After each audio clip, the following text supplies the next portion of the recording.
परमात्मा ये याद दिलाते हमारे को कि आप जी ने जो करना चाहिए था इस मनुष्य जीवन से वो तो स्टार्ट भी नहीं किया और खो दिया अनमोल जीवन।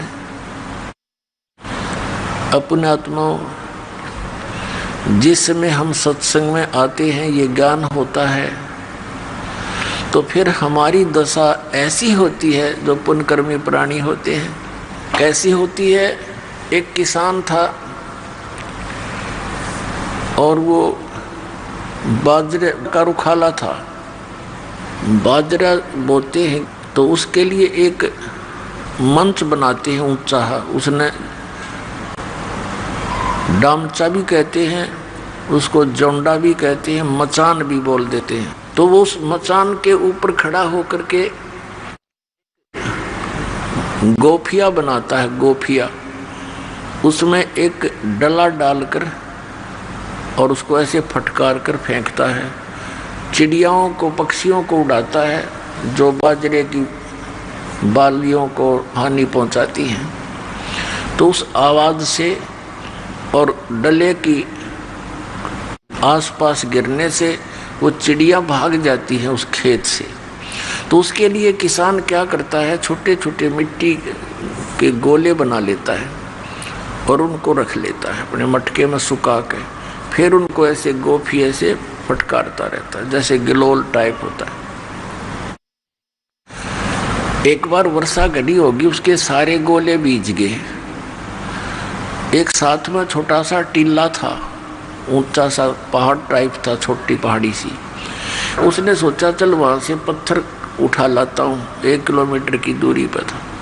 छोटे छोटे पत्थरों की तलाश में वहाँ गया तो उसने क्या देखा कि पानी से मिट्टी कट जाने से बड़े सुंदर गोल गोल से घने वो पत्थर से मिल गए। उसने चमकने से वो ले आया, 20-30 थे वो, उसका काम चल गया।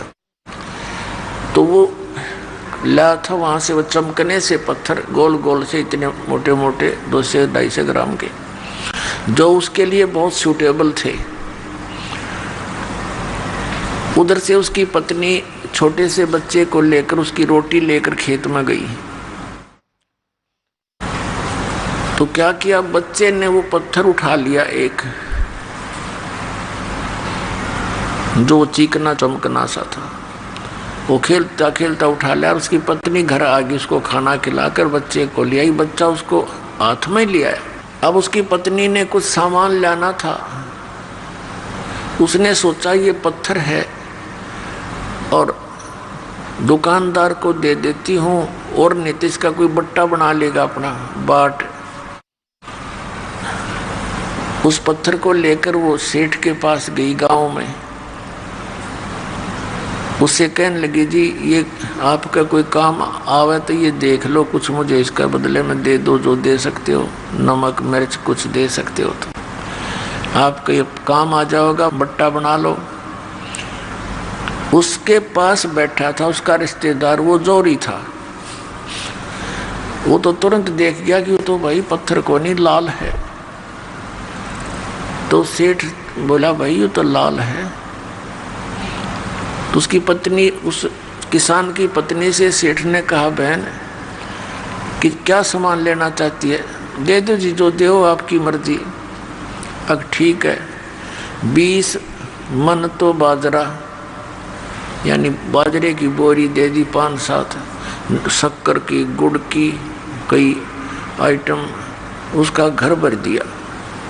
अब वह राजी हो रही, ठीक बढ़िया, तो पागल हो गया, लाला जी तो मेंटल हो गया, धरने दे मेरा क्या आट लगे। उसने भर दिया।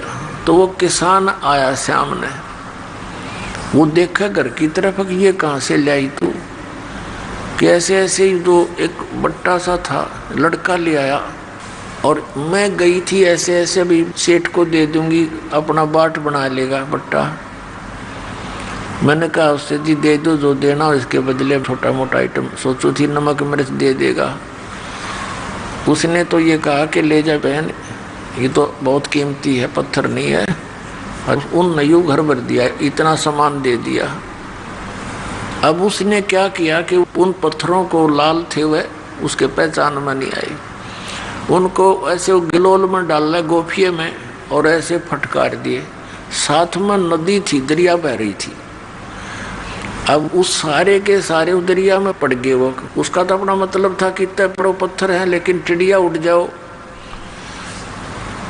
वो कहने लगा, अरे तेरा गजब भैया, ये तो मेरे पास तो 30-40 थे और एक की ही इतनी कीमत, मैंने तो वो सारा नाश कर दिया, बर्बाद कर दिए वो कीमती बिना ज्ञान।